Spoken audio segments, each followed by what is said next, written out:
Montana Territory, late summer of 1878. The smoke was still rising when Laurel Vance stepped barefoot over the ashes of her front porch, the hem of her dress torn, her hands scraped raw. Her lungs ached from the smoke. The barn was gone. The house was still smoldering. And her husband, her boy, and her baby girl were buried beneath the cottonwood tree out back. All taken from her in one night. She stood there, gripping the charred remains of a broom handle, staring at the empty place where her life used to be. The bandits came fast and cruel just before dawn, 5 of them on horses with red bandanas and rifles. They shot her husband when he stepped out to see what the dogs were barking at. They set fire to the barn with the horses inside. Then they tore through the house like wolves. She had barely gotten the children to the root cellar in time. But even that had not been enough. They took everything. The livestock. The food. Her family. Now she was alone.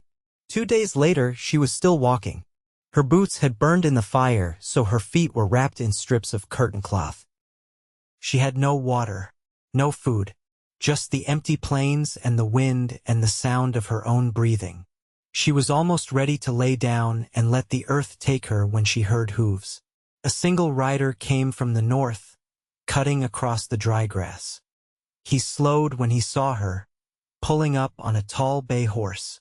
His hat shadowed his face, but his voice was clear. "Ma'am?" he called out. "Are you hurt?" She did not answer. Her throat was too dry. The man dismounted fast and walked over, his boots crunching. He had a rifle slung across his back and a rope coiled at his hip. His shirt was dusty, his jaw rough with travel, but his eyes were steady and kind. "Can you sit?" he asked. She nodded, just barely. He helped her down to a patch of dry earth, then handed her a canteen. She drank until it ran down her chin. "What happened?" he asked, crouching beside her. "Laurel," she whispered. "Laurel Vance. They killed them. My husband. My children." His face changed. He did not speak for a long moment. Instead, he touched the brim of his hat and sat back on his heels. "My name's Bowen Shaw," he said gently. "I came down from Helena heading south.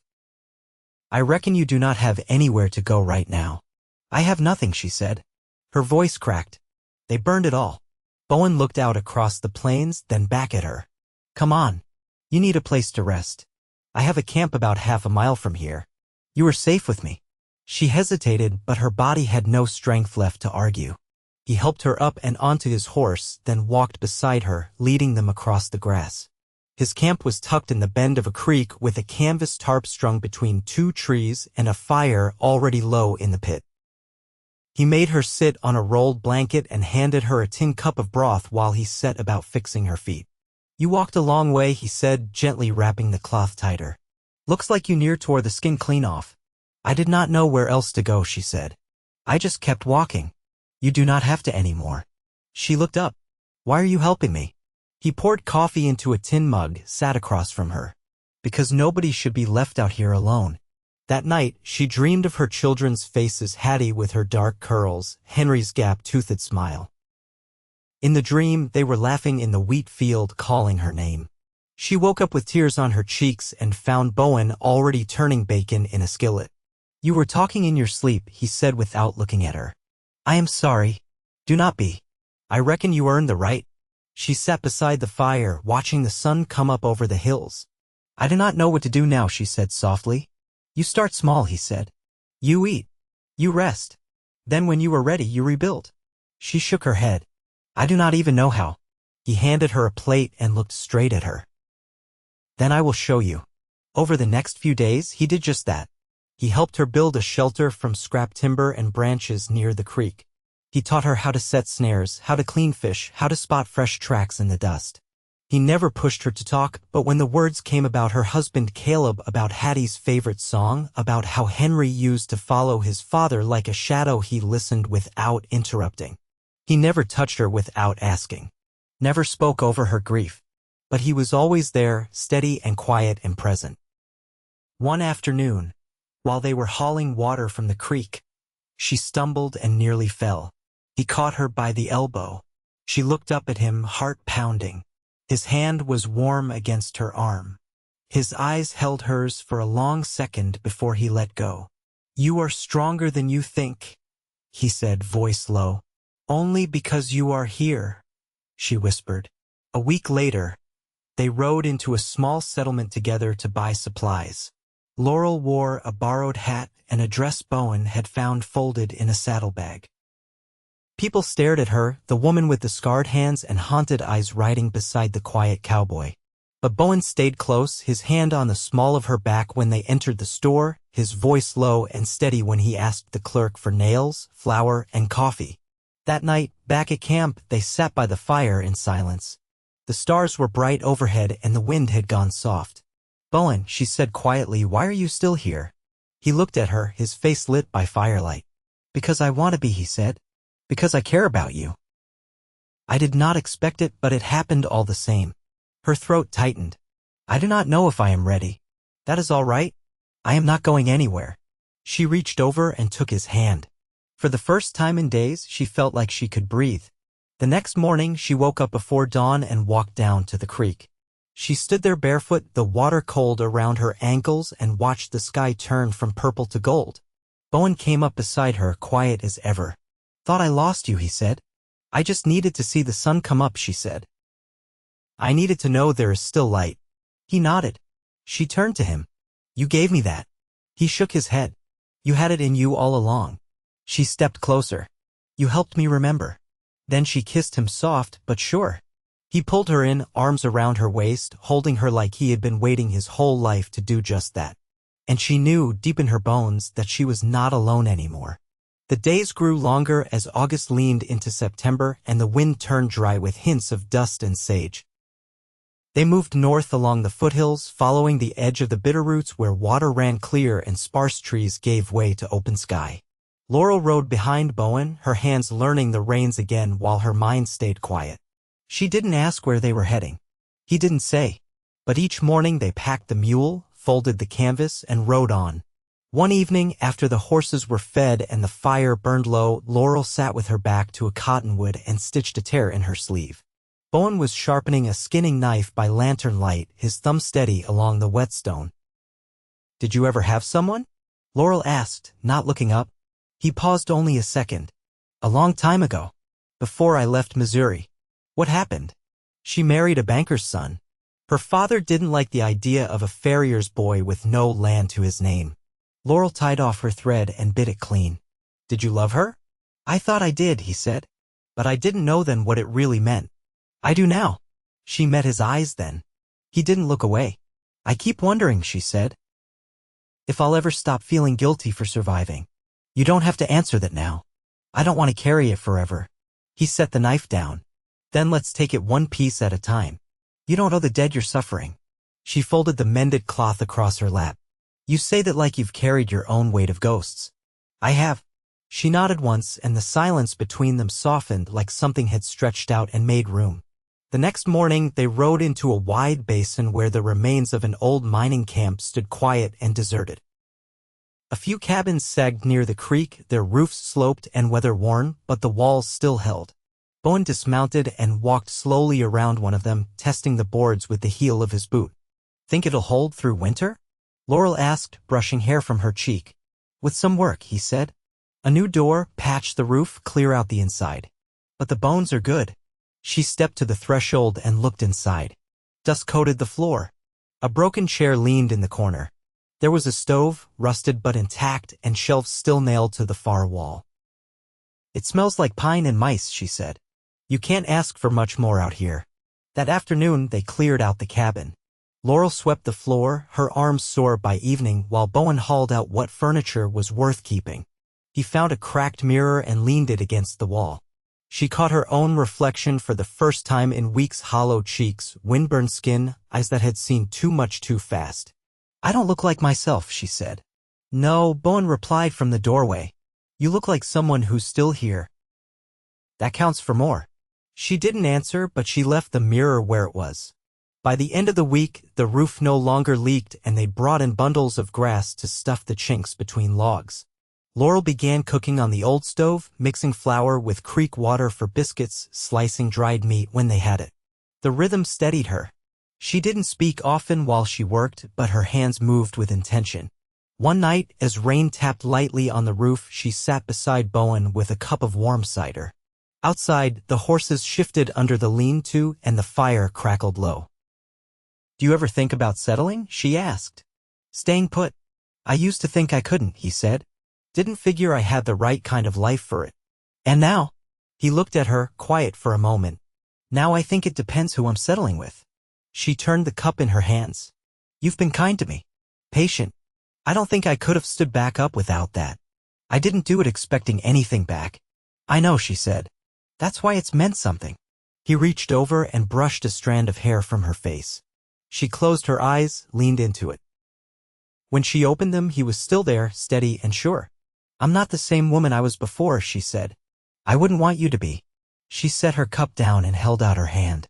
He took it. They didn't speak again that night. But when they lay down on the bedrolls, it was together. Not in grief, not in need, but in quiet understanding. By the next morning, the storm had passed. The ground was wet, the air clean. Bowen stepped out to check the horses, and Laurel swept the doorway free of leaves. The cabin smelled like coffee and wood smoke. She looked around the single-room walls patched, shelves stocked, her shawl hanging by the door, and felt something stir deep in her chest. Not joy, not yet. But the start of it. When Bowen returned, he paused in the doorway. "Feels like home now," he said. "It's getting there." And for the first time since she'd buried her children, she smiled.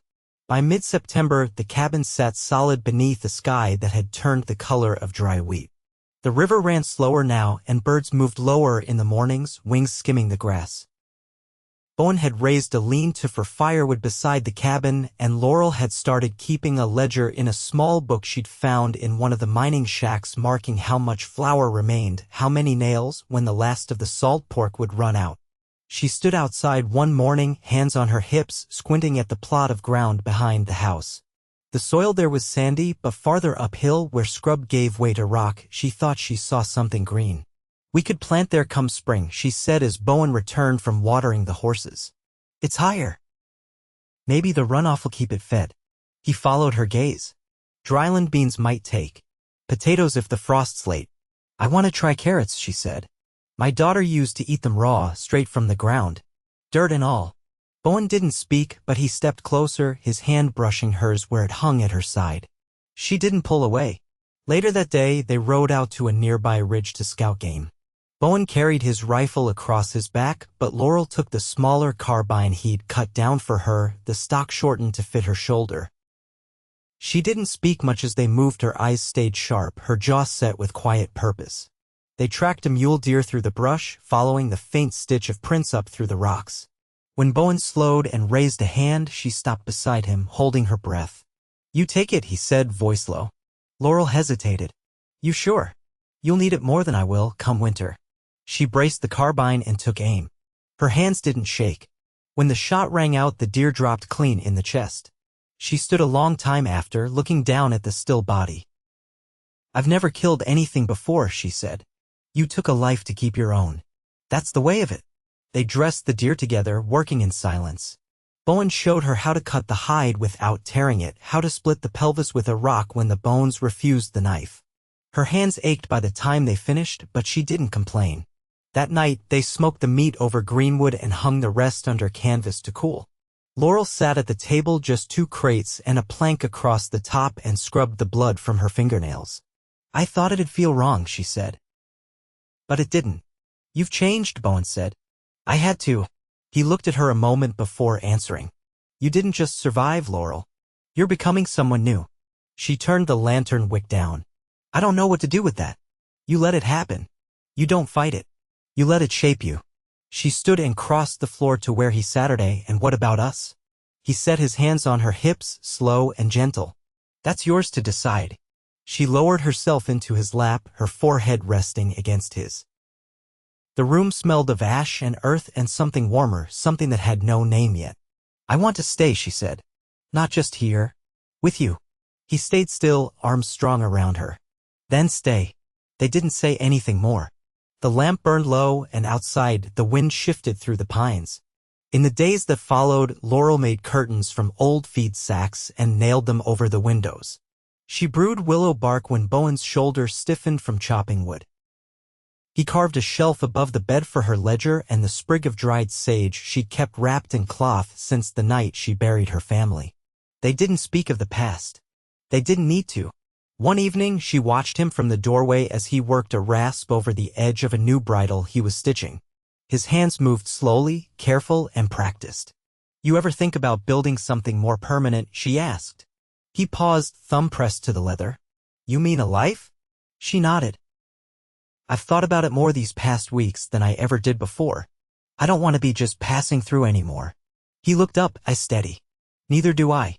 She stepped out and sat beside him on the log bench, the last of the sunlight warming her back. They didn't touch, didn't speak again for a long stretch. But when he reached out and took her hand, she laced her fingers through his. And it felt, finally, like the world had steadied. By the first frost, they had laid a stone hearth. Bowen hauled the heavier rocks from the creek bend while Laurel fit them together with handfuls of packed clay. She'd never built anything that would last beyond a season, but her hands had learned steadiness through grief, and her eye for weight and balance had grown sharp. When the hearth finally drew smoke without coughing it back into the room, she stood with ash on her cheek and let herself feel proud. Bowen stepped inside just as she was brushing off her apron. "It's holding steady," he said, his breath fogging in the cold. "You've got a better hand for it than most men I've known." She leaned her hip against the wall. "Maybe that's because I had to learn without anyone expecting much." He didn't argue. He set down his rifle and unwrapped a bundle of dried apples he'd brought from the next settlement east. They ate them beside the fire, the heat rising soft between them. "I ran into someone out that way," he said after a while. "An old trapper who knew the men that hit your place." Laurel slowly lowered the tin cup in her hand. "Their names?" "No. Just the trail they took. South toward the Wyoming border." Said they were looking to sell a string of stolen horses. Her eyes didn't move from the fire. "They'll be long gone." "Likely." She let the silence stretch. Then, "I used to think I'd want revenge. Now I'm not sure I'd know what to do with it." "You'd carry it, same as you're already carrying everything else." "I don't want it anymore," she said. "What I have here is heavier in a different way, but it feels like mine." Bowen nodded and took her empty cup. "That matters more than chasing ghosts."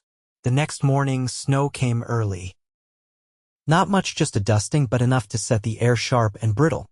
Laurel pulled the wool shawl tighter around her shoulders and checked the traps they'd set along the ridge. One held a hare already stiff. She worked quietly, fingers red from cold, and said a short prayer over it, one she hadn't spoken since the last winter before the fire. When she returned, Bowen was repairing the latch on the door with a sliver of pine board. She slipped the carcass into the smokehouse and washed her hands in the basin. "You ever think about your folks?" she asked suddenly. He tilted his head, eyes narrowing just a little. "Not often. My pa died of typhoid when I was 16. Ma moved in with her sister back east. I never followed." "You didn't get on?" "No. But it wasn't her fault. She just didn't know what to do with a boy who didn't want anything she could give." Laurel dried her hands on her apron. "My mother used to spin flax. She'd hum while she worked, real soft, like she didn't want anyone to hear. Sometimes I think I remember the tune, but it slips away too fast." Bowen set the hammer down. "You hum it anyway.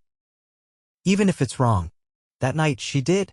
Just a thread of melody while she stirred the pot over the fire. Bowen didn't speak, just listened until the tune faded into the crackle of wood.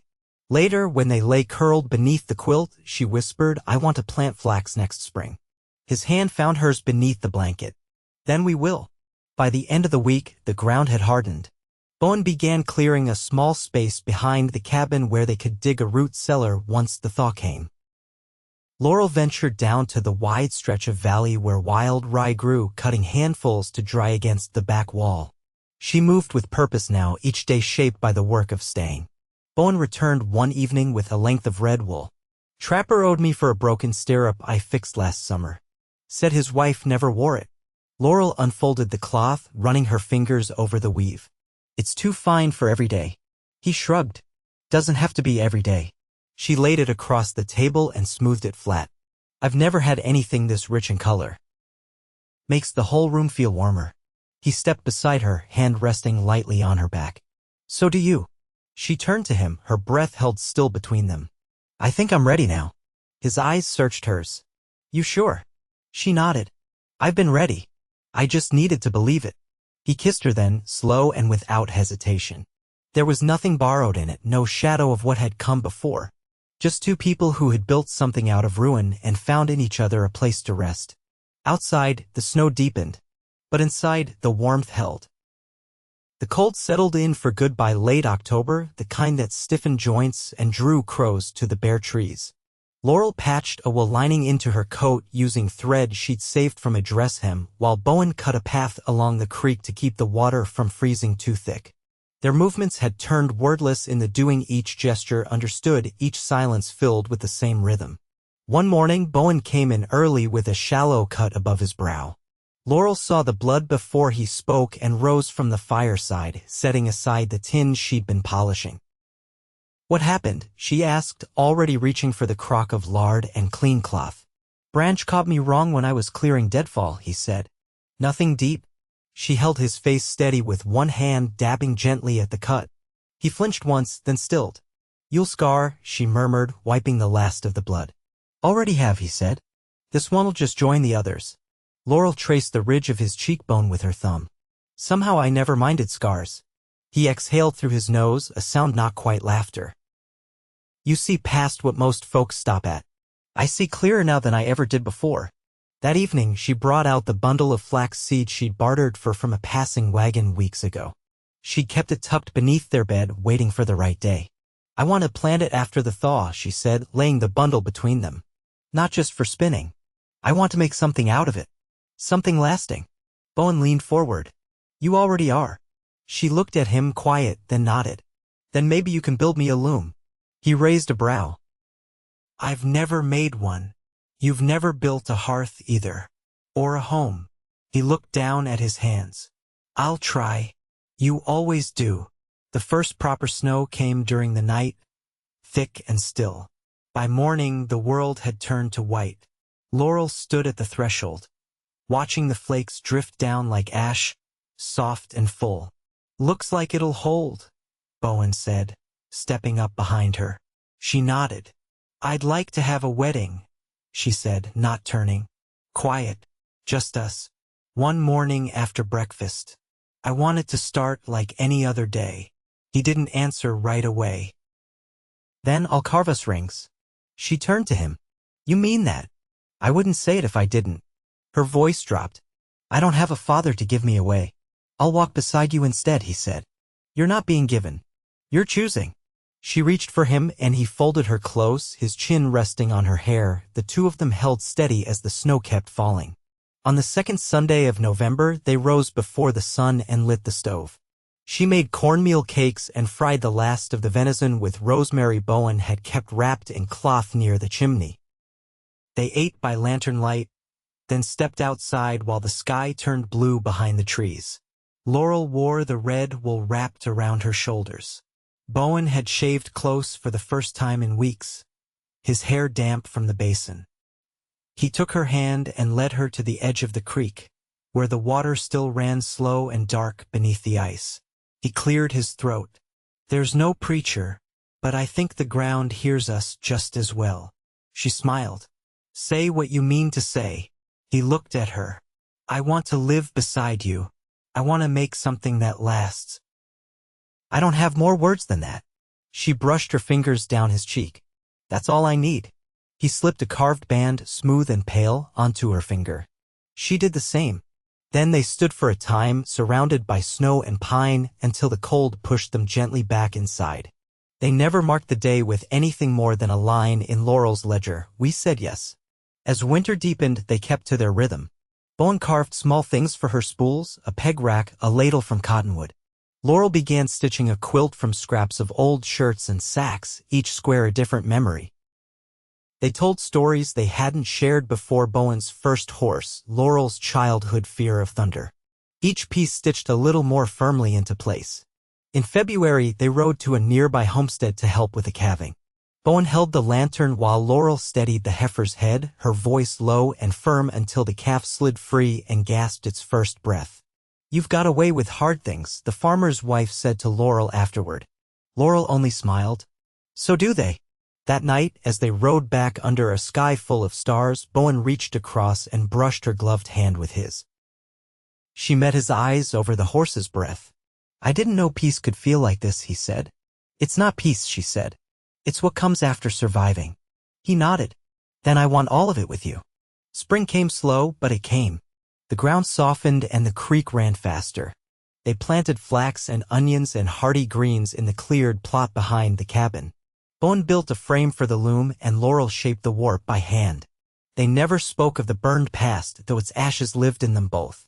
Instead, they built forward quiet mornings, warm food, long days of shared work. They grew used to each other's silences, to the way love didn't need naming when it was already lived. Years passed. The cabin grew fuller, shaped by the things they made together: a cedar cradle, a second chair, a woven shawl dyed with wild berries. They never left Montana territory. There was no need. One autumn afternoon, an old wagon came up the trail with a trader who'd lost his bearings. Bowen guided him back to the pass, and Laurel sent him off with a sack of dried apples. Before he left, he looked around the homestead and said, "You folks live like you always meant to be here." Laurel smiled. "We do." When Bowen returned, she was waiting by the fence.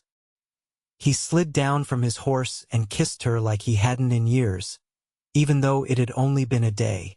And so it was. A life shaped not by what they'd lost, but by what they chose to build together, every day, in the quiet strength of love that had been earned and would never be taken.